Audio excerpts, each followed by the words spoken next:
토트넘이 새벽에 열린 첼시 원정 경기에서 2대0 패배를 했습니다. 이제 사실상 리그 4위는 어려워졌습니다. 경기를 지켜본 팬들은 분노를 하지 않을 수가 없었습니다. 포스텍의 뻔한 전술이 경기 내내 보였기 때문입니다. 한마디로 우당탕탕 개판 닥치고 공격 스타일로 경기장을 뛰게 했습니다. 새벽에 잠 못 자고 경기를 지켜본 후 출근 후 자료를 정리하면서 영상 원고를 준비했습니다.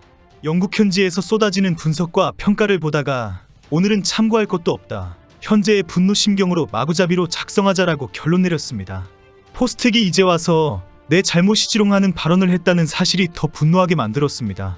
영국 현지와 한국 매체에서 토트넘의 경기력은 좋았지만 또 세트피스에서 졌다라고 지적하고 있습니다. 그러나 솔직히 토트넘 선수들의 경기력도 엉망진창이었습니다.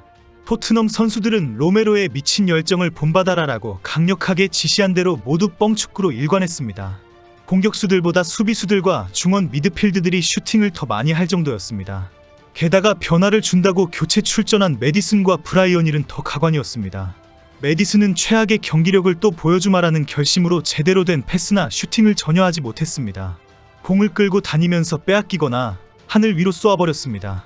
모처럼 출전하게 된 브라이언힐은 어차피 방출되는 신세인데 한 번 더 경기 망쳐주마라는 작정을 한 것처럼 보였습니다.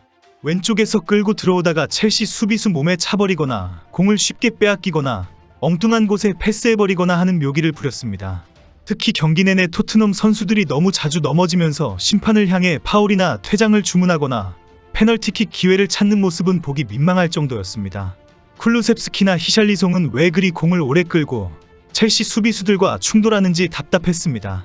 반면에 첼시 선수들은 쟤들이 왜 리그 9위지? 라고 의아할 정도로 미꾸라지처럼 잘만 뛰어다녔습니다. 손흥민이 득점을 올리지 못하고 토트넘이 패배까지 하면서 아쉬운 경기였습니다. 그러나 솔직히 손흥민의 부진은 손흥민의 잘못이 아니라고 말하고 싶습니다. 포스텍의 전술이나 다른 선수들의 경기력이 조금이라도 뒷받침이 되었다면 손흥민의 부진을 지적할 것입니다. 손흥민은 첼시 수비수에 밀착 압박당하고 여차하면 걷어차이고 두세 명이 붙어버리니 힘들어하는 것은 당연합니다. 그렇다면 손흥민에게 수비가 집중되면 포스텍의 전술과 나머지 선수들의 공간은 더 자유로워질 수밖에 없습니다. 손흥민은 아스널전 패배 이후 세트피스 약점을 직접 지적했습니다. 선수들의 기량은 금방 늘어나는 것은 아니니까 세트피스 수비 훈련이라도 제대로 해야 한다고 지적한 것입니다. 결국 지난주 내내 영국 현지를 발칵 뒤집은 세트피스 코치가 없는 토트넘. 절대 코치를 영입하지 않겠다는 포스텍으로 내분이 크게 화제가 된 것입니다. 포스텍은 손흥민의 발언 이후 노골적으로 손흥민을 겨냥한 발언을 계속 쏟아냈습니다. 다음 시즌에도 주장으로 활약해야 하고 장기 재계약을 앞두고 있는 손흥민을 자극해서 무슨 도움이 된다고 비난성 발언까지 공개하는지 이해가 안 될 정도입니다. 손흥민과 치열하게 다투었던 세트피스 약점은 오늘 첼시전에서도 또 여지없이 드러났습니다. 첼시전에서 세트피스에서 2점을 내주면서 이번 시즌 세트피스로만 22골을 내줬습니다. 전체 54실점 중 40%가 넘는 수치입니다. 토트넘보다 세트피스 실점이 많은 팀은 17위 노팅엄의 26골, 20위 셰필드의 23골입니다. 세트피스 수비가 약한 수준이 강등권이라는 것이 확인되었습니다. 지난주 내내 포스텍 감독은 세트피스 전문가가 필요 없다. 내가 다 알아서 한다라고 고집했습니다. 그러고 바로 첼시전에서 세트피스로 어이없이 패배를 했습니다. 팬들을 더 분노하게 만든 것은 포스텍 감독이 이제 와서 내 잘못이다. 내가 고치겠다라고 발언했다는 것입니다. 포스텍은 경기 후 기자회견에는 이기기에는 실력이 너무 부족했다. 내가 책임을 져야 한다. 패배는 나 때문이다라는 발언을 했습니다. 지난주 내내 손흥민 발언을 반박하고 기자와 싸우면서 내 고집대로 하겠다라고 고함쳤던 포스텍입니다.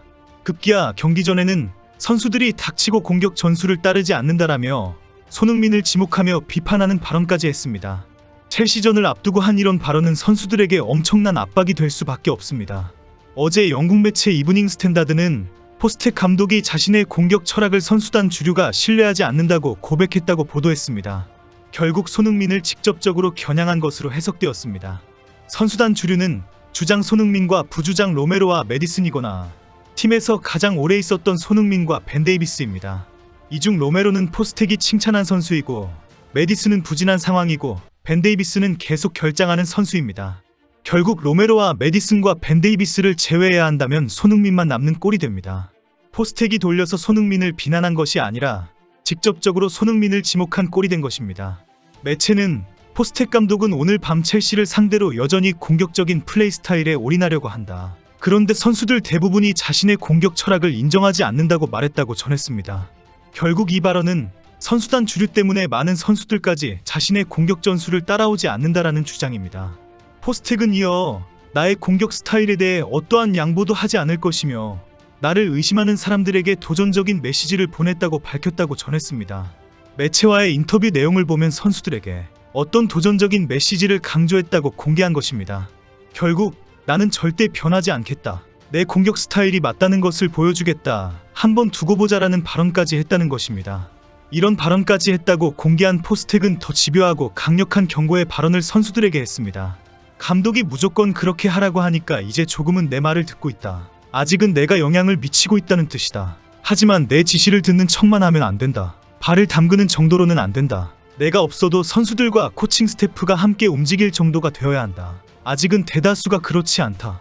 결국 선수들이 눈 감고도 미친 듯이 닥치고 공격을 할 수 있어야 한다는 것인데 모든 선수들이 다 이런 집단 체면에 걸려 강시처럼 우르르 뛰어나가도록 손흥민이 주장으로서 잘하라는 압박의 발언입니다. 포스텍이 첼시전 패배 이후 기자회견에서 잘못을 인정하는 발언을 처음으로 한 것은 변화의 시작이 아닙니다. 포스텍의 평소 말솜씨를 보면 문제의 본질을 피해가는 교묘한 말장난에 불과합니다. 포스텍은 오늘 인터뷰에서 또 애매한 발언을 했습니다. 패배의 책임을 자책한 후에는 우리는 우리의 축구에 대한 믿음을 약간 잃어버린 것 같다. 그것을 바꾸는 것은 결국 나에게 달려있다. 실점의 문제가 아닌 경기 운영과 플레이 방식에서의 문제였다. 이 패배는 우리가 도전하는 과정이자 성장의 일부라고 덧붙여 말했습니다. 이런 발언은 나의 닥치고 공격 전술에 대한 믿음을 가지도록 내가 바꾸겠다. 지금은 선수들의 경기 운영과 플레이 방식에 문제가 있는데 내가 뜯어 고치는 과정이다. 조금만 기다려라라는 큰 소리로 들리기도 합니다. 경기 이후 현지 매체들은 지금 토트넘의 세트피스 실점과 포스텍 감독의 자책 발언을 크게 다루고 있습니다. 특히 토트넘의 리그 4위 진입이 완전히 물 건너갔다는 지적과 함께 지난해 11월 첼시전 패배까지 다루어지고 있습니다. 포스텍 감독이 지난 첼시전에서 지고 있는 상황에서도 선수들을 모두 하프라인까지 올려서 닥치고 공격 전술을 보여준 충격 때문입니다. 매체들은 포스텍이 오늘 경기에서 자신의 닥치고 공격이 옳다는 것을 보여주고 싶어 했다. 결과적으로 지혜로운 승리보다는 처참한 패배의 길을 선택했다라고 비판하고 있습니다. 뭐든지 독불장군은 문제가 심각합니다. 고쳐서 쓸 수가 없습니다. 포스텍이 있는 이상 토트넘에는 희망이 없다는 지적까지 나오고 있는 상황입니다. 손흥민의 고민이 깊어질 수밖에 없습니다. 고민 좀 했으면 좋겠습니다.